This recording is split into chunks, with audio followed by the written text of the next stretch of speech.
दोस्तों आदाब, मैं दानिश नदीम और आप देख रहे हैं द देश बोर्ड। आज हम इतिहास के उन पन्नों को पलटने जा रहे हैं जो हजारों साल पुराने तो हैं, लेकिन उनकी गूंज आज भी हमारे पावर स्ट्रक्चर, हमारी इकोनॉमी और हमारे समाज में सुनाई देती है। सोचिए, एक ऐसी कौम जो अल्लाह को जानती है, जिसने तौहीद का पैगाम सुना है, लेकिन फिर भी वो एक ऐसी चीज के आगे झुक रही है जो सिर्फ पत्थर का बुत नहीं है। वो चीज असल में पावर, पैसा और कंट्रोल का एक भयानक सिंबल है। आज की हमारी ये विशेष रिपोर्ट बाल के उस फितने पर है जिसने सदियों पहले एक पूरी सभ्यता को अपनी चपेट में ले लिया था और आज भी किसी न किसी शक्ल में हमारे इर्द गिर्द मौजूद है। कुरान की सूरह अस-सफ़ात में अल्लाह हमें नबी इलियास अलैहिस्सलाम का वाकया सुनाता है। उन्हें एक ऐसी कौम की तरफ भेजा गया जो बाल नाम के एक माबूद की दीवानी थी। इलियास अलैहिस्सलाम ने उनसे बस एक सवाल किया था, एक ऐसा सवाल जो आज भी किसी के भी दिल को हिला देने के लिए काफी है। उन्होंने पूछा, क्या तुम बाल को पुकारते और उसे पूजते हो और उसे सबसे बेहतर पैदा करने वाले यानी अल्लाह को छोड़ देते हो? ये सवाल सिर्फ एक कौम के लिए नहीं था, ये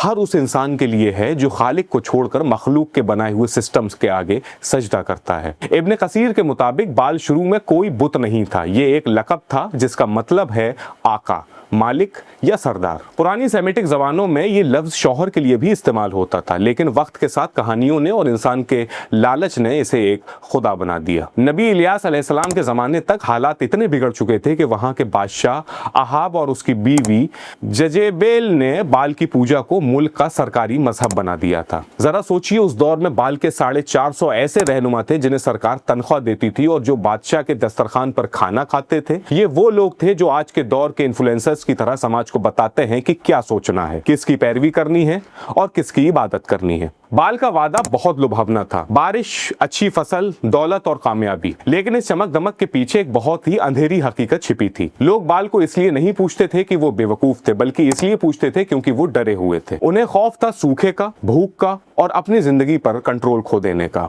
और यही खौफ बाल की पूजा को खतरनाक बनाता है। रिवायतें बताती हैं कि इस पूजा में सिर्फ जानवरों की ही नहीं बल्कि मासूम बच्चों की भी कुर्बानी दी जाती थी। लोग अपने ही बच्चों को तपते हुए बुतों में डाल देते थे और ढोल इतनी जोर से बजाया जाता था कि उन मासूमों की चीखें दब जाएं। इसे आग से गुजरना कहा जाता था। जो काम शुरू में सिर्फ ताकतवर लोग करते थे वो धीरे धीरे एक ट्रेंड बन गया और फिर पूरी सोसाइटी के लिए एक नॉर्मल बात हो गई। बनी इसराइल के पास तौहीद का इल्म था, लेकिन जब दिल कमजोर होता है तो इंसान हक को अपने फायदे के हिसाब से बदल लेता है। जब ये कबीले फलस्तीन से निकलकर शाम और सीरिया के इलाकों में फैले तो वहां के पुराने रस्म रिवाजों और बुत परस्ती ने उन्हें अपनी गिरफ्त में ले लिया। बाल असल में एक सोच बन गया था। लोगों को लगने लगा कि रिज्क और ताकत अल्लाह के नहीं बल्कि किसी और सिस्टम के हाथ में है। सीरिया के बालबैक इलाके में एक जालिम हुक्मरान ने इसी सोच का फायदा उठाया। उसने समझा कि अगर लोगों को डरा कर रखना है तो एक ऐसा मजहबी निजाम चाहिए है जहां लोग अल्लाह के बजाय बाल को अपना रब माने और बादशाह को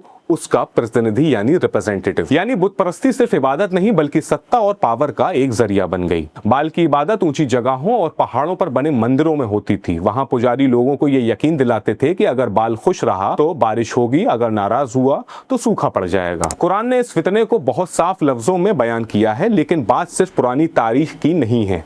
आज 2026 में भी जब हम एप्स्टीन फाइल जैसी चीजों को देखते हैं तो रूह कांप जाती है। हालिया रिपोर्ट्स में जिक्र मिलता है कि कुछ बेहद प्रभावशाली लोग आज भी ऐसे ही गुप्त प्रतीकों और पावर स्ट्रक्चर्स का इस्तेमाल कर रहे हैं। यहां तक कि काबा का गिलाफ, किस्वा के टुकड़ों का भी गलत इस्तेमाल की खबरें भी सामने आई हैं। हालांकि ये सब दस्तावेजों और ईमेल रिकॉर्ड्स पर आधारित बातें हैं, लेकिन ये इशारा करती हैं कि पावर और कंट्रोल के लिए इंसान किसी भी हद तक गिर सकता है। कुछ लोग इन चीजों को ब्लैक मैजिक और पुराने जादू टोने से भी जोड़ते हैं। हमें याद रखना चाहिए कि कुरान ने नबी सुलेमान अलैहिस्सलाम पर लगे जादू के इल्जामों को सिरे से खारिज किया है। सूरह अल बकरा की आयत 102 साफ कहती है कि सुलेमान अलैहिस्सलाम ने कुफ्र नहीं किया, बल्कि वो शयातीन थे जो लोगों को गलत इल्म सिखाते थे। बाबेल यानी बेबीलोन वो शहर था जहां हारूत और मारूत नाम के दो फरिश्तों को एक आजमाइश बनाकर भेजा गया था। वो पहले ही चेतावनी दे देते थे कि हम सिर्फ एक इम्तिहान हैं, तुम ये चीज सीख कर कुफ्र में ना पड़ना। लेकिन इंसान की फितरत देखिए, जहां उसे पावर का शॉर्टकट दिखाई देता है वो वहां हक को भूल जाता है। लोगों ने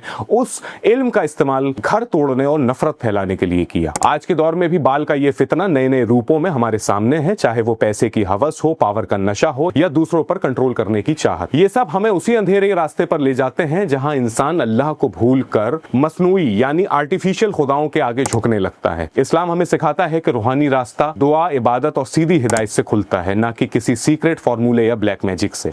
उम्मीद है आज की ये रिपोर्ट आपको सोचने पर मजबूर जरूर करेगी। कहीं हम भी जाने अनजाने में अपने दौर के बाल के आगे झुक तो नहीं रहे। आज के लिए बस इतना ही। आपको ये हमारा एपिसोड कैसा लगा, हमारा ये विश्लेषण कैसा लगा, कमेंट सेक्शन में जरूर लिखिएगा। आप देख रहे थे द देश वोट, मैं हूं दानिश नदीम। बहुत शुक्रिया, जय हिंद।